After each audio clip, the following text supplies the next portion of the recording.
Chapter number 8 class 10th।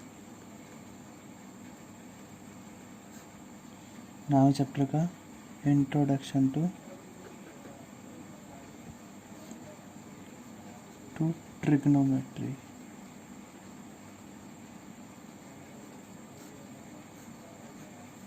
ठीक, सबसे पहले कुछ रूल्स की बात करते हैं। तो सबसे पहले आते हैं, ये हमारा एक राइट एंगल ट्राइंगल है, इसको हम नाम देंगे ABC। ठीक है, ये कोई एंगल थीटा है। अब ये वाली साइड जो होती है हम इसको बोलते हैं परपेंडिकुलर। ठीक है, थोड़ा क्लियर नहीं दिख रहा, थोड़ा छोटा कर लेते हैं इसको।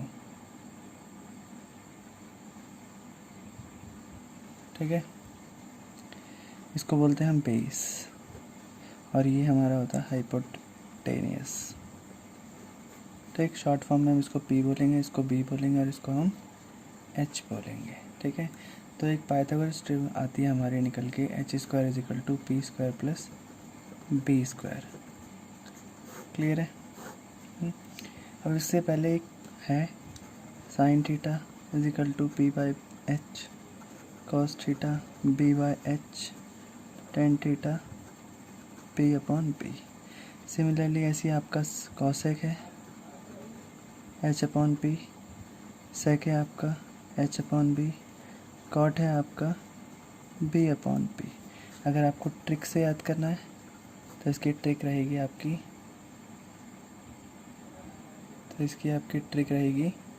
कि आप ऐसे डब्बा बनाए एक। ठीक है, ऊपर से साइन स्टार्ट करते हैं। 6 नाम तो याद कर सकते हैं ना, साइन थीटा, कॉस थीटा, और ये है आपका एक टेन थीटा। ले लिया आपने। ठीक है, एंड उसके बाद आपको नीचे साइन का जस्ट अपोजिट में लिखना है। ठीक है, कॉसेक थीटा, सेक थीटा, और एक आपका है कॉट थीटा।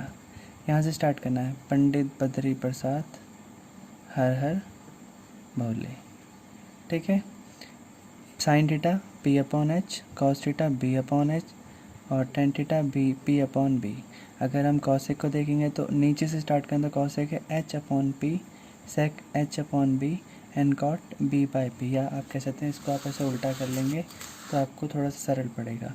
कॉसेक = h/p, सेक h/b, कॉट b/p। अगर आपको लगातार 6 याद ना हो पाए तो आप ऐसे भी याद कर सकते हैं। ठीक है, तो पहली जो थ्योरम है, पहला जो एक्सरसाइज है वो पूरी की पूरी इसी रूल से होगी, इसलिए इनको बहुत अच्छे से लर्न करना है आपको। ठीक है, तो हम आज चलते हैं क्वेश्चन की तरफ। तो पहला question 8.1 exercise question number first दिख रहा है ना? हाँ ठीक है। इन ट्राइंगल ABC, सबसे पहले एक ट्राइंगल बनाइए। बना दिया? हाँ जी, बना लिया। In triangle ABC right angle at P, तो 90 बनाना आपको B पे। बना लिया। अब किसी को भी आप A लिख दीजिए, किसी को भी आप B लिख दीजिए। ABNC लिख दिया। आप इसको A लिख सकते हैं, इसको C भी लिख सकते हैं। ठीक है, अब अकॉर्डिंग टू क्वेश्चन पुट कर दीजिए। जैसे पहला क्वेश्चन बोलता है कि जो AB है आपका वो आपका 24 होगा और BC जो है आपका वो 7 होगा। तो दैट मीन्स AB आपका 24 होगा, BC आपका 7 होगा। तो सबसे पहले आप क्या कीजिए, उसने पूछा कि आप बताइए हमें साइन A कितना होगा आपका, और फिर आपका एक है कॉस A कितना होगा। सिमिलरली साइन C कितना होगा और कॉस C कितना होगा। ये इसका पूरा क्वेश्चन है। क्वेश्चन नंबर फर्स्ट का पार्ट 1 ये रहा और पार्ट 2 ये रहा, दो करके पूछे। हमें सिर्फ इतना पता है कि जो साइन थीटा होता है वो आपका p/h होता है, ये होता है b/h। कॉस थीटा, थीटा ही तो हमारे लिए एंगल, ऐसी साइन थीटा हमारे लिए p/h होता है और कॉस थीटा हमारे लिए b/h होता है। बट अभी अकॉर्डिंग टू एंगल, जैसे यहाँ एंगल A है तो P और H कुछ और होंगे। C जैसे होगा तो P कुछ और हो जाएगा और H तो वही रहेगा। खैर सेम। सबसे पहले हमें क्या करना है, हमें using Pythagoras theorem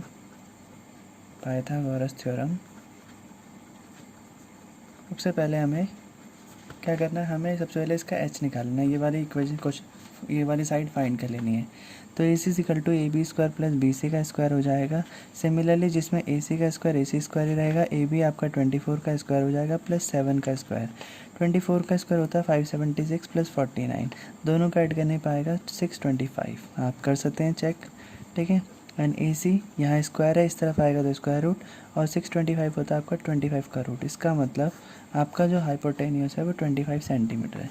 now according to question एक बात ध्यान रखनी है, मैं आपको ड्रॉ करके दिखा रहा हूँ यहाँ पर। पहला क्वेश्चन साइन ए है, सपोज़ जैसे हमारे इस क्वेश्चन के अकॉर्डिंग ए ये है, बी ये है और सी ये है, तो 24 ये हो गया, 7 ये हो गया और 25 ये हो गया।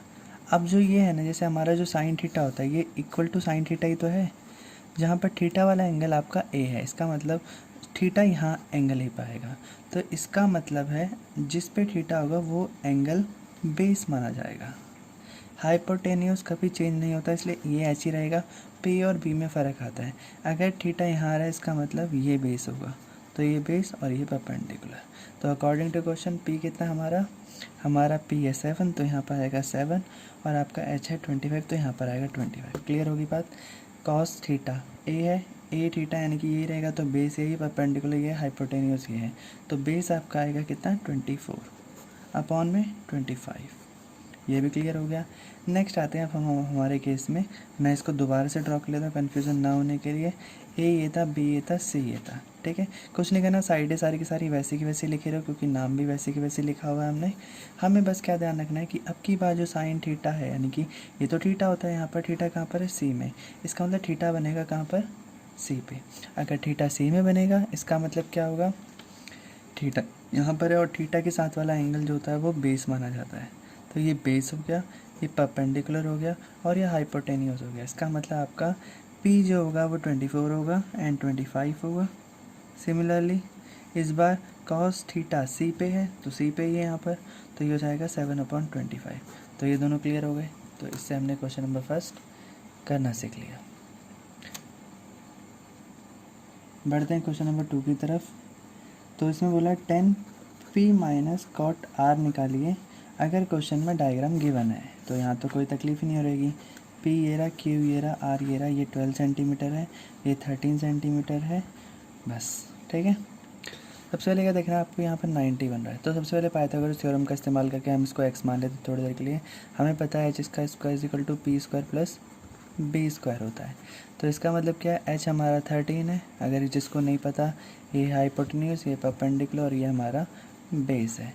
तो हमने इस वैल्यू पुट करी, 12 ये रहा और यहाँ पर एक्स स्क्वायर यहाँ पर है, इसका स्क्वायर 169, ये 144 और ये एक्स स्क्वायर। 169 में से 144 माइनस होंगे is equal to x square आ जाएगा।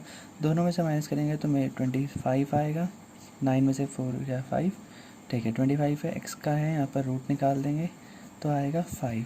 तो एक्स कितना आ गया हमारा 5, यानी कि यहाँ पर आएगा 5 सेंटीमीटर। आप लिख भी सकते हैं, ऐसे लिख दिया आपने। आप चलें आगे। तो ये हमारा एक पार्ट हो गया यहाँ पर कवर। अब हमें ध्यान रखना है कि 10p कितना है। सबसे पहले सॉल्व करने से पहले हम निकाल लेंगे कि 10p हमारा होता कितना है। 10p और एक हमने निकाल लिया कॉट आर कितना है। 10p आपका, यानी कि अब हमें पता है कि tan थीटा जो होता है वो p अपॉन b होता है, और जो कॉट होता है वो b अपॉन p होता है। तो इस क्वेश्चन में हमको ध्यान रखना है सबसे पहले कि ये tan थीटा है, तो थीटा यानी कि कहाँ बनेगा, p में। तो हमें यहीं पर ही ध्यान रख लेना है। यहीं करके दिखा दूँ, p पे थीटा बना दो, एक बार थीटा यहाँ पर बना दिया, तो ये बेस पर हो जाएगा और ये p हो जाएगा। क्लियर है। थीटा के साथ वाला है बेस होता है और ये हमारा p में बदल जाएगा।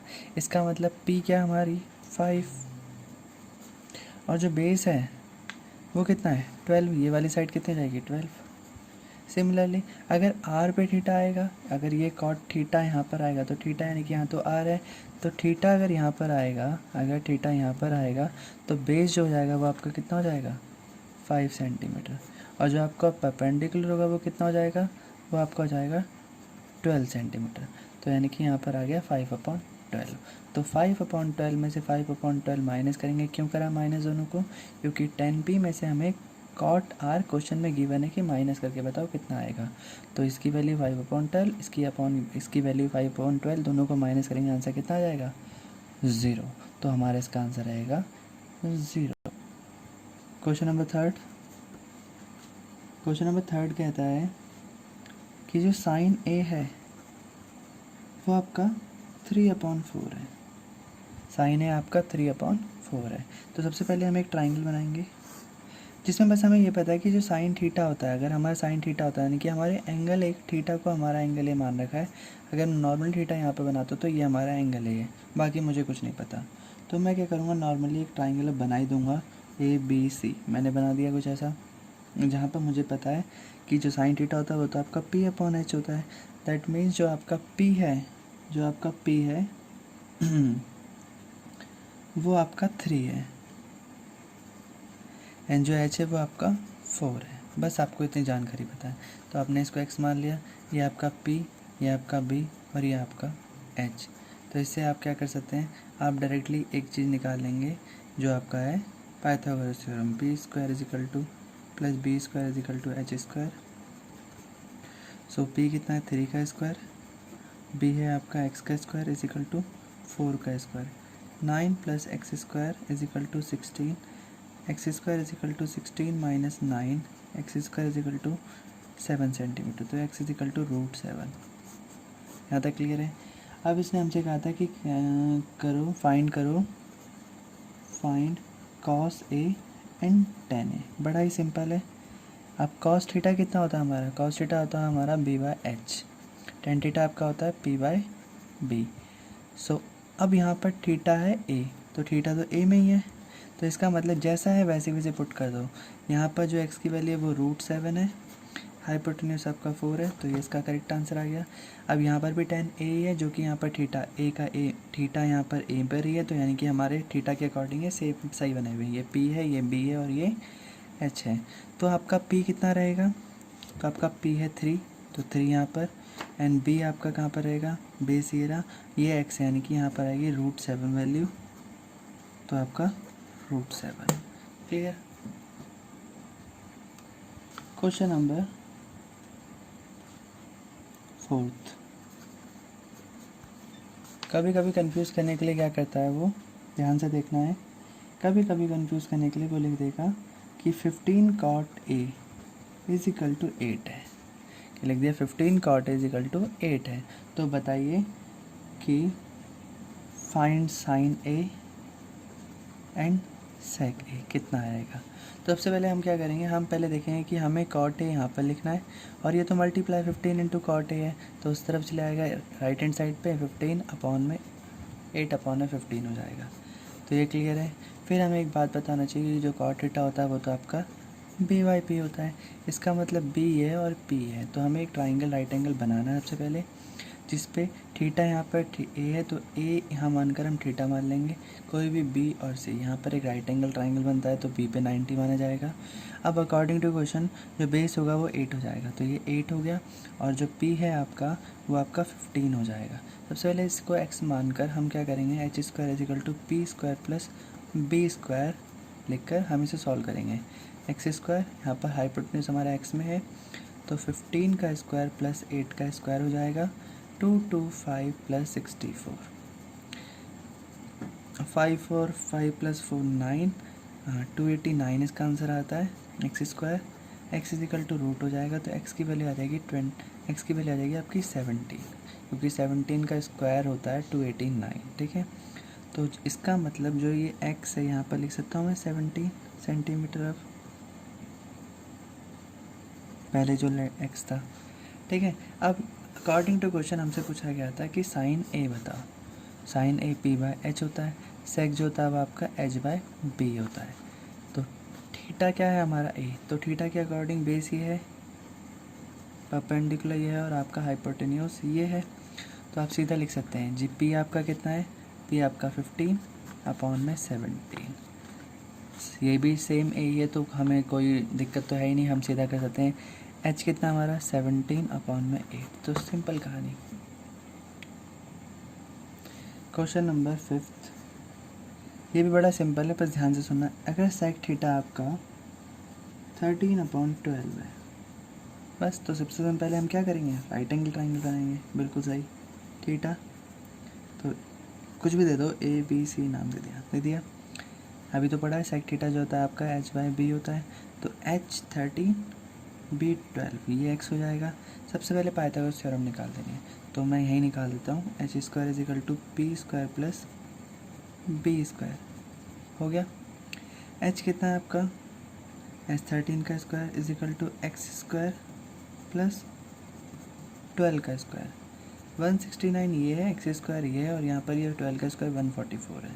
तो अगर मैं सॉल्व करूँगा एक्स स्क्वायर को इस तरफ ही रहेगा, 144 इस तरफ चले आएगा, 169 से 144 माइनस हुआ, आंसर आएगा आपका 25। एक्स स्क्वायर हो जाएगा, तो that means x is equal to 5।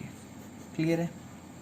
तो जो ये आपका ये है, ये आपका 5 सेंटीमीटर माना जाएगा परपेंडिकुलर। ठीक है, तो इसने कहा था क्वेश्चन में कि अगर सेक थीटा आपका 13.12 है तो बताता है calculate the other trigonometry functions. तो अदर ट्रिग्नोमेट्री रेशियोज होंगे आपके metric ratios is equal to, अब सेक थीटा तो है हमारे पास, तो sine theta, cos theta, tan theta, cosec theta, sec already है चलो तब भी लिख लेते हैं, सेक थीटा और cot theta, P by H, B by H, P by B, H by P, H by B and B by P. कुछ नहीं करना है, हमें पता ही है ये पी है, ये बी है और ये एच है, परपेंडिकुलर बेस है हाइपोटेन्यूज, क्योंकि थीटा तो यहाँ पर है, थीटा जहाँ होता है वहाँ बेस होता है ना, हमेशा ध्यान रहेगा ना। सो अब आपको क्या करना है, सीधा बस पुट कर देना है। P कितना है, ये रहा 5, तो यहाँ लिख दिया, hypotenuse 13, base 12 centimetre, hypotenuse 13 centimetre, perpendicular 5 centimetre, base कितना है 12 centimetre, hypotenuse 13 centimetre, perpendicular 5 centimetre, sec theta का hypotenuse 13 centimetre and base 12 centimetre, cot theta base 12 centimetre and perpendicular 5 centimetre. So हमारे सारे कंप्लीट हो गए। क्लियर है? अब जो नेक्स्ट क्वेश्चन है ये बहुत ज़्यादा इंपॉर्टेंट है, क्वेश्चन नंबर 6। ये मोस्ट इम्पॉर्टेंट क्वेश्चन है हमेशा, तो इसको एक बहुत तरीके से बताया जाएगा, ध्यान से सुनना है। ठीक है, सबसे पहले बात करते हैं angle A and angle B are the acute angle such that cos A is equal to cos B. ये एक गिवन स्टेटमेंट है, दिख नहीं रहा होगा, मैं थोड़ा नीचे कर लेता हूँ, ध्यान से देखना। ठीक है, ये एक गिवन स्टेटमेंट, थोड़ा सा बड़ा कर लेते हैं इसको। ठीक है, ये गिवन स्टेटमेंट है। तो अब इसके बाद हम क्या करेंगे, इस पर, ये हमारी गिवन स्टेटमेंट हो गई, हमें टू प्रूफ करना है इसमें, या शो दैट करना है कि एंगल ए और एंगल बी कैसे भी करके बस बराबर आ जाए। सो हम कुछ नहीं करेंगे, हम दो ट्राइंगल लेंगे सबसे पहले, क्योंकि दो अलग अलग एक्यूट एंगल है। एक में एंगल ए, ध्यान रहे ये वाला एंगल यहाँ पर आएगा, बेस है ना, क्योंकि थीटा माना जाता है, बताया था अभी। ये मेरे से एक कॉस थीटा एक है और एक अलग से एक कॉस थीटा, जो दो अलग अलग ट्राइंगल्स के हैं। तो थीटा इसका है, तो यहाँ पर फिर हमने एक और ट्राइंगल ले लिया, फिर हमने एक और ट्राइंगल ले लिया, जिसको हमने नाम दिया, कुछ भी नाम दे देंगे, बस हमें ध्यान रखना है कि दिख नहीं रहना प्रॉपर। ठीक है, हमने इसको यहाँ पर बी नाम देना है, क्योंकि इसका थीटा बी है। ठीक है, सपोज़ कुछ ऐसे एंगल हो गए, अब इसको हम नाम दे देंगे, अब कुछ भी नाम दे दो, बस सेम ना हो, जैसे यहाँ पर ए है, अब यहाँ पर बी मत लिख देना, क्योंकि बी ऑलरेडी यहाँ पर है। तो हमने इसको नाम दे दिया पी और क्यू, इसको हमने नाम दे दिया डी, ई और एफ। क्लियर है? सो नाउ हम सॉल्व करते हैं, प्रूफ की तरफ चलते हैं। सबसे पहले हम लेंगे गिवन स्टेटमेंट, कॉस ए और कॉस बी बराबर है गिवन। तो इसका मतलब क्या हुआ कि कॉस ए, अब according to question cos theta कितना होता है, कॉस थीटा आपका होता है कितना, बी बाई एच। सो इस टेक्निक के हिसाब से जो इस ट्राइंगल का जो बेस ये होगा, परपेंडिकुलर ये होगा और हाइपोटेन्यूज ये होगा। सिमिलरली बेस ये होगा, परपेंडिकुलर ये होगा एंड हाइपोटेन्यूज ये होगा, ध्यान रहेगा। तो चलते हैं क्वेश्चन की तरफ। सबसे पहले देखना है कॉस ए, इस ट्राइंगल के लिए, क्योंकि कॉस ए यहाँ पर आ रहा है, तो इस ट्राइंगल के लिए आपका बी बाय एच क्या होगा, बेस आपका है ए एफ, लिख दिया, अपॉन में हाइपोटेन्यूज कितना है ए, यहाँ पर लिख दिया। सिमिलरली कॉस बी के अंदर, कॉस बी इस ट्राइंगल के अंदर बेस कितना है बी क्यू, और जो हाइपोटेन्यूज है वो कितना है बी पी है। ठीक है, अब इस क्वेश्चन को कुछ इस तरह से मल्टीप्लाई करना है, इस तरह से क्रॉस मल्टीप्लाई करना है कि दोनों की जो कॉरस्पॉन्डिंग साइड्स है वो आपस में अपॉन आ जाए, मतलब प्रोपोर्शनल टू द, मतलब कुछ ऐसे हो जाए, proportional to their corresponding sides, corresponding sides कुछ ऐसा जादू कर देना है। तो हमें पता होना चाहिए, जैसे बेस है ए एफ, बेस है बी क्यू, तो ए एफ ऑलरेडी यहाँ पर है, इसका मतलब मुझे बी क्यू को इसके नीचे ले आना है बस, और इस ए ई को हमको इसके ऊपर ले आना है। ऐसा करने से फ़ायदा क्या, वैसे हम इक्वेशन नंबर 1 मानेंगे, बहुत ही सिंपल काम है, कुछ बड़ा काम नहीं करा हमने। ए एफ अपॉन में बी क्यू, क्लियर होगी बात। ऐसे हाइपोटेन्यूज इसका ए ई और अपॉन में बी पी, तो ये इसके अपॉन प्रोपोर्शन में आ गया, ये इसके अपॉन, मतलब बेस के अपॉन में बेस है और हाइपोटेन्यूज के अपॉन में हाइपोटेन्यूज है। क्लियर होगी बात, ये हमारा एक फर्स्ट स्टेटमेंट हो गई। अच्छा, अगर मैं इसको ध्यान से डार्क करूँ तो पता चलेगा ये वाली साइड तो इसके प्रोपोर्शन हो गई है और ये वाली साइड्स भी इसके प्रोपोर्शन हो गई है, तो अभी एक थर्ड साइड बच रही है। तो हमें क्या करना है, कुछ नहीं करना, लेट, हमें पता चल गया जो ए एफ अपॉन में बी क्यू जो अभी हम लेके आए हैं इक्वेशन नंबर 1 में, हमें कुछ ये पता चला है ये दोनों इक्वल हैं। अब ये कितना इक्वल है मुझे नहीं पता, मैंने लेट कर लिया कि ये के बराबर हो सकता है, और ये हमारी इक्वेशन नंबर फर्स्ट क्लियर हो गई। क्लियर है। अब हम इसके बाद एक चीज़ आगे और लेते हैं, हम लेते हैं इन ट्राइंगल ए एफ ई, वो जो दो सेम ट्राइंगल है दोबारा उनको उठाते हैं बी क्यू पी क्यू, और एक छोटा सा काम करते हैं। छोटा सा काम ये रहेगा कि हम इन दोनों की, मैंने कहा था ना ये साइड और ये साइड यूज़ हो गई, ये साइड और ये साइड भी यूज़ हो गई है, अब इन दोनों में एक थर्ड साइड बच रही है, हम पहले उनको ध्यान रखेंगे।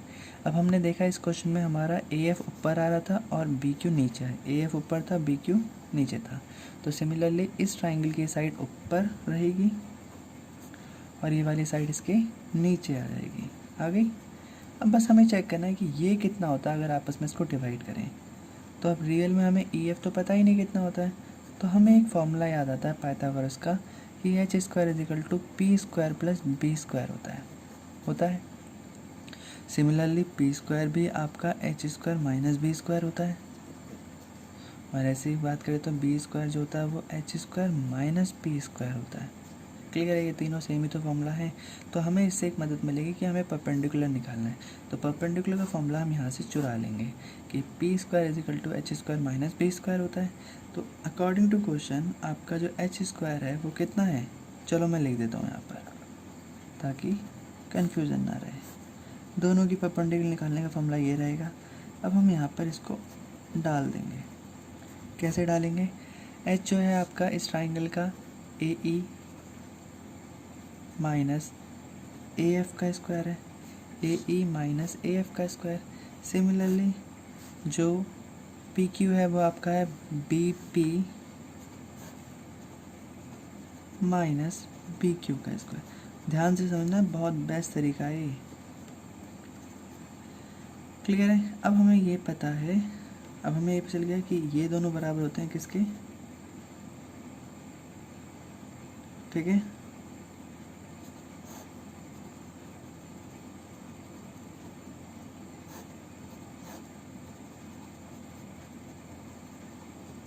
ठीक है। अब हमें इसे इस पर सॉल्व करना है।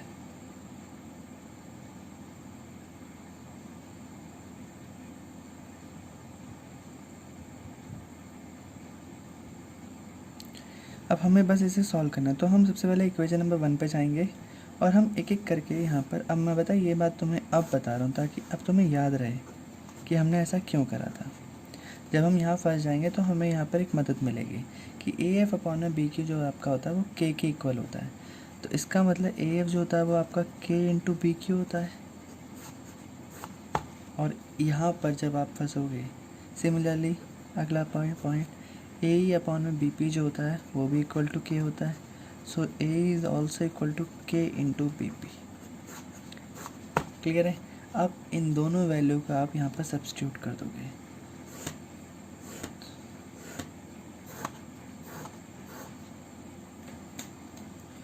तो आपको ए की जगह पर, यहाँ पर ए दिख रहा है ना, इस ए की जगह पर आपको क्या पुट कर देना है, ये वाली वैल्यू के बी पी दोनों का होल स्क्वायर हो जाएगा, माइनस ए एफ की जगह पे आपको डाल देना है ये वाली वैल्यू के डॉट बी क्यू का होल स्क्वायर पूरा अंडर रूट के अंदर अपॉन में इसकी तो कोई वैल्यू हमें पता नहीं है तो पूरा ऐसा कैसे रह जाएगा।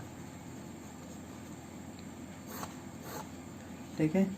सो नेक्स्ट अब जब आप होल स्क्वायर करोगे तो आपको समझ में आएगा कि जी ये हो जाएगा के स्क्वायर बी पी का स्क्वायर माइनस के स्क्वायर बी क्यू का स्क्वायर अपॉन में बी पी का स्क्वायर माइनस बी क्यू का स्क्वायर हो गया।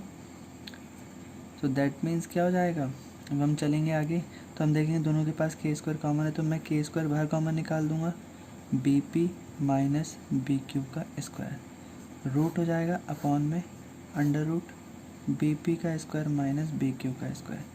आप ध्यान से सुनना मैं यही कर रहा हूँ, ये जो के स्क्वायर है इसको हटा दो यहाँ से, ये के बाहर निकल जाएगा, बस निकल गया। बाकी एज इट इज़ पूरा का पूरा ऐसे कैंसिल हो जाएगा। तो इसका मतलब क्या समझ में आया कि ई एफ अपॉन में भी पी क्यू जो है वो आंसर के ही तो आ रहा है। ठीक है। तो बस एक ये अभी थोड़ा आखिरी क्वेश्चन रहेगा यहाँ पर। तो हमने पढ़ा इसमें देखो दोबारा ध्यान से दिखाता हूँ, जो ई एफ अपॉन में पी क्यू है वो कितना आ गया आपका के आ गया, ई एफ अपॉन में P Q is equal to K हो गया। और ऑलरेडी हमें पहले से पता है कि जो आपका ए एफ है मतलब ये जो इक्वेशंस है आपको तो वीडियो में दिख ही रहा पहले से, ए एफ अपॉन में B Q is equal to A upon में B P is equal to K. ये ऑलरेडी पहली इक्वेशन से आ चुका था हमारा 1 से। सो हम सबको एक साथ लिख सकते हैं।